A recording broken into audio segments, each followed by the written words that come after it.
You ever miss focus on a shot and end up trashing an otherwise amazing moment?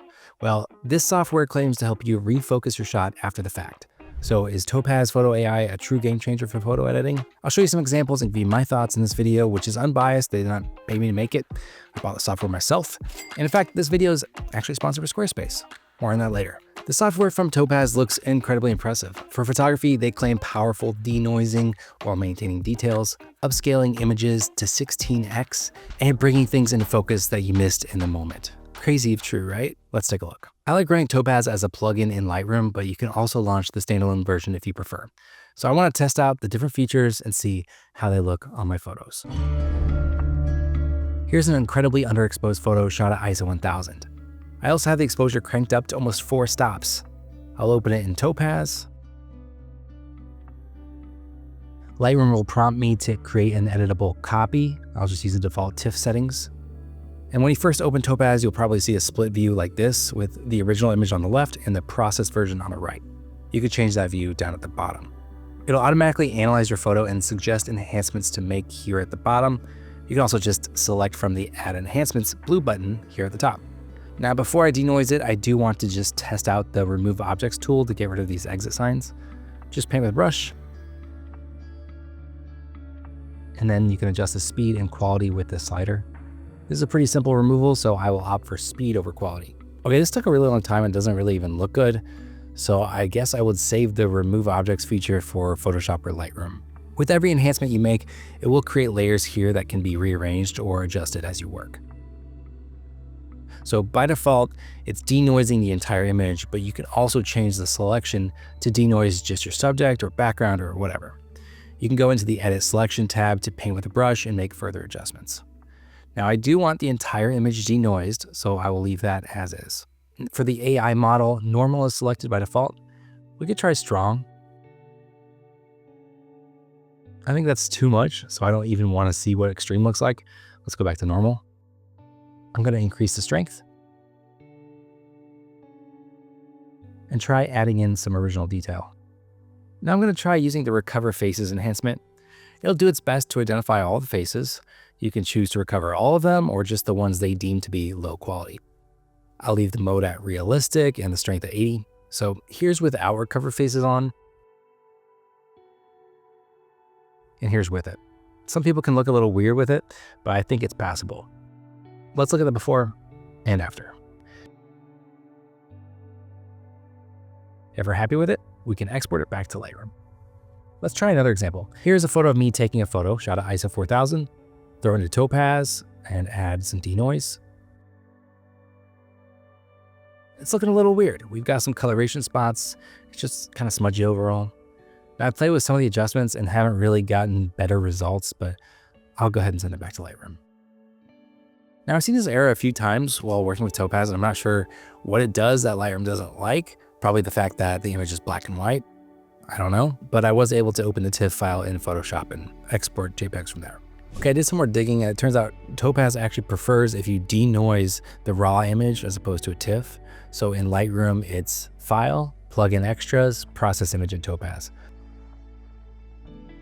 So I ran this image again, and it did do a really nice job denoising it. You can then send it back to Lightroom as a DNG to continue editing.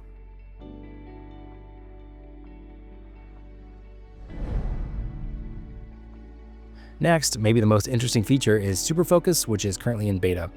This is what can supposedly allow you to refocus an image after it's shot. I don't know about you, but I've gotten some film scans back and then realized I missed the focus on some of the shots. So let's try to adjust that.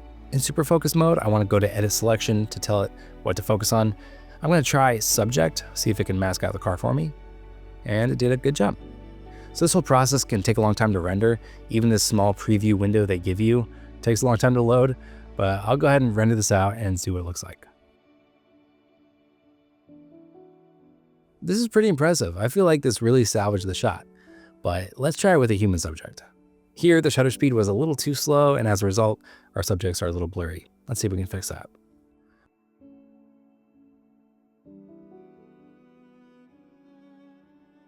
The focus boost feature, well, I haven't seen it be beneficial yet. Turning it up to major can give you some major night mirror fuel, so I'll leave that off. This looks pretty decent, so let's render it out.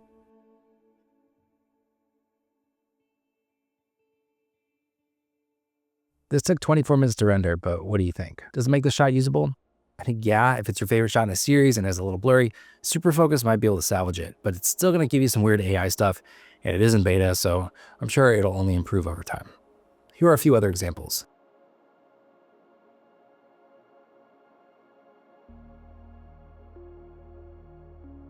You can see it just gets a little weird trying to figure out what out of focus details should look like in focus. All right, let's give sharpening a shot. Here's an astrophotography shot I took 7 years ago now. I love the shot, but the focus is a little soft. I'll select sharpen. It'll automatically select which AI model it thinks is best. And for the selection, I'll choose landscape. This is looking a lot better. Let's flip through the different models to make sure we like this one best. Yeah, I think standard works well here. I do want the stars a little sharper, so I'm going to go to edit selection and change it to all.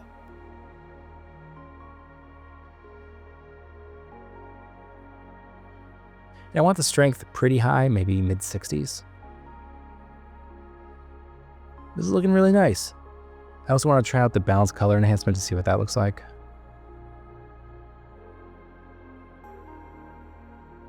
I'll adjust the temperature.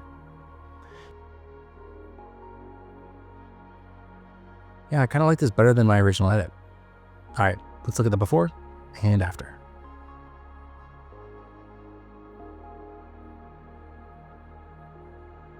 Let's try another example. I always liked this shot, but the soft focus ruined it for me. Let's sharpen. Check out the different sharpen models. I think refocus looks the best here. I'm also going to try the balance color enhancement.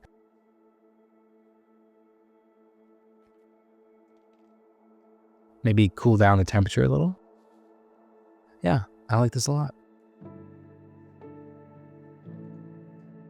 All right, now I want to try the sharpening on this photo we took from a wedding. It could definitely stand to be sharpened up a bit. This is already looking a lot better. The groomsman in the far back is looking a little mushy. So let's try doing the recover faces enhancement again. You can see it's automatically identifying the faces here and bringing back some detail. The recover faces feature can work well in cases like this, but sometimes it does get a little screwy. But I think this is a pretty major improvement over the original version. I want to try one other example, a pair of wedding rings. It's decently sharp, but it could be better. Let's add sharpening. Run through the different models. I think I like the natural one best. So here's the before and after. I think this looks really nice. Now back at this photo of the groomsmen, I have cropped in a fair amount from the original, so I want to try upscaling this. I'll just try the 2x upscale. I think this looks really great.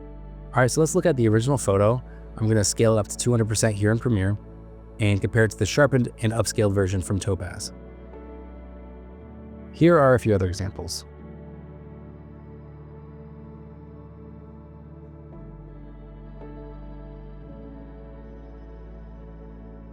All right, so what is the final verdict? I'll tell you my thoughts, but first I want to tell you my thoughts about today's sponsor, Squarespace. You ever save blurry photos and just think, dang, I wish I had a website to show off these cool photos? Well, stop wishing and showcase your work with your own dedicated Squarespace website. Using the new Design Intelligence feature on Squarespace makes the process of starting from scratch super fast and simple. You don't know where to start with filling out all the content of your site? Quit panicking. Design Intelligence gives you a huge head start. You can then try out different color themes and fonts and instantly see how your site will look. Or you can get started with a wide variety of professionally designed website templates and then make it your own.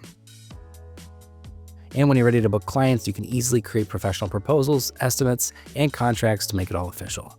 You can then invoice your clients and accept payments from ACH Direct Debit, Klarna, Apple Pay, and more. Head to squarespace.com/mangostreet for a free trial, and when you're ready to launch, use the code MangoStreet at checkout to save 10% off your first purchase of a website or domain. So what do I think? If I'm a wedding photographer, I definitely buy Topaz. Just for the sharpening and upscaling alone, I think it's well worth it. If I'm doing other client work and run into some of these issues with noise or resolution, I'm picking it up as well.